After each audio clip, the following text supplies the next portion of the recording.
We're not going to talk about that character. We're going to talk about Roy and probably Lucario. Or maybe Greninja. Actually, Mewtwo, it seems. P2P with Gibus versus FXDFW Sethlon. Yeah, Mewtwo, I think, is really strong in this matchup. I don't think Alec, maybe Sethlon's beaten Mew Squared before, but I think usually Mew Squared wins. So this is really interesting because for Gibus, this is the first Smash game that he's been competitive in. And Sethlon has had a competitive background since, I think, 2005, if I remember correctly. Something like that. Yeah, he's been playing Melee for a long time. He played Brawl for a while. So what is it? He played the illegal one, the game who shall not be named. Project Voldemort? Yeah. Project PV, Project Voldemort. No, but no, getting actually back into the match itself, Roy versus Sethlon, I think, is... Roy versus Sethlon. Yeah, 10-0 matchup. 10-0 matchup, man. No, Mewtwo versus Roy. It's cool because both of these characters have really great range, but Roy has a little bit more of a safer time, right?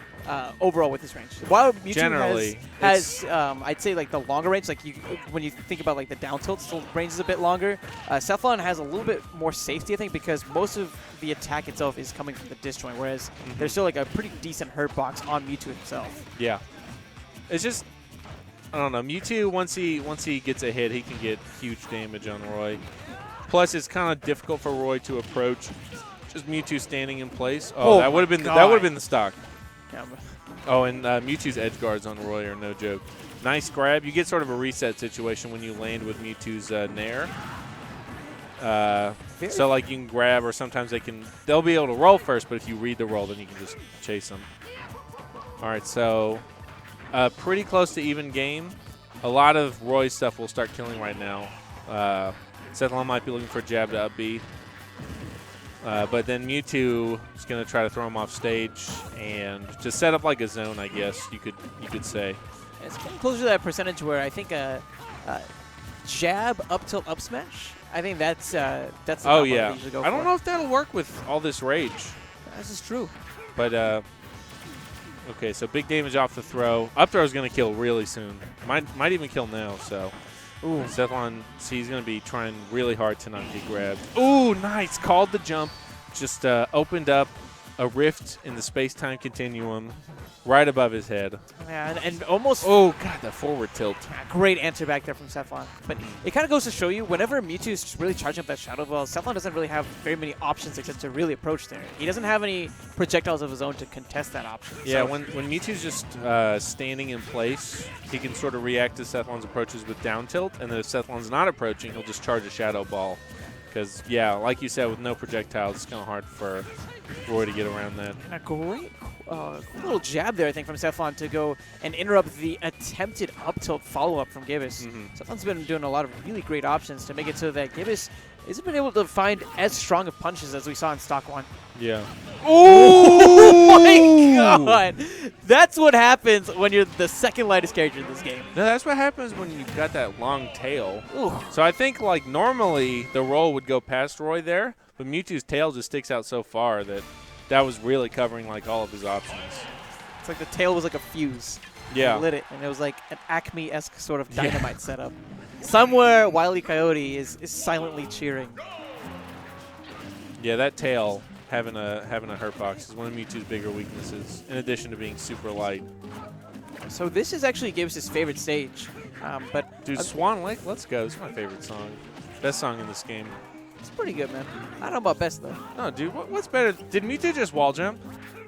Yeah. I'm pretty upset that Mewtwo has a wall jump. Like, why? Because he's the strongest Pokemon Oracle. That's why. They don't do parkour in the Pokemon universe. How do you know? I played all the games. Universe? I played all the games. I don't remember the episode where Ash just he's just jumping around the city chasing after Team Rocket. You don't remember that episode where Pikachu was tricking? No. I don't remember that episode. That was a great episode, man. You don't know what goes down on those Pokeballs. Dude, everybody's got a wall jump or something in this game. Why does Rosalina have a crawl? It makes me so mad.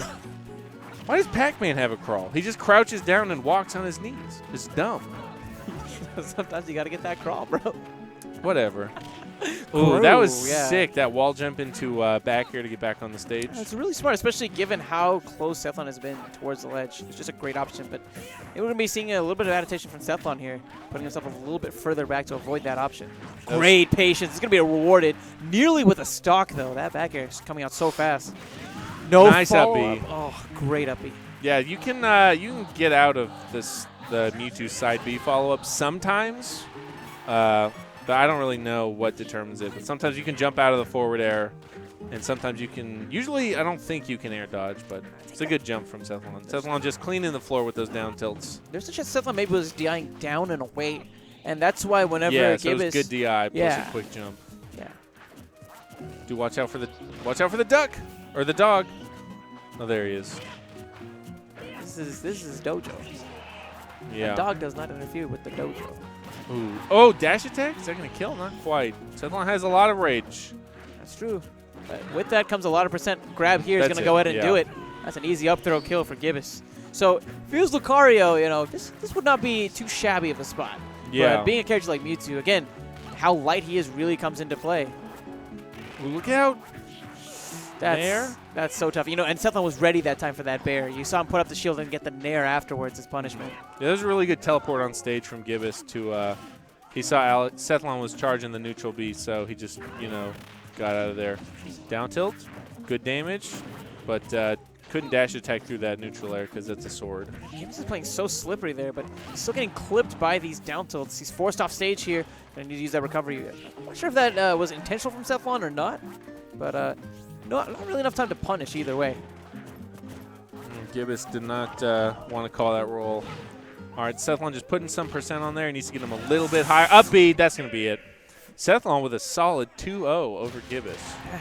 Again, like I just want to point out that Gibus beat Trella this past weekend, and Sethlon just 2-0'd him. No, I think that a really big part, especially in that second game, was adapting to the ways that Gibus would get out of the corner, right? Whenever he was coming off stage. Like, before we saw him go for some pretty defensive options, just with some great shields and then counterpunching. That time going straight with the Blazer whenever he called out that option. Because, again, I think that the hurtbox extends ever so slightly because of that tail. And that combined I wouldn't with say ever so slightly. I would say it extends by a lot. But anyways, good stuff to Sethlon for that solid 2-0.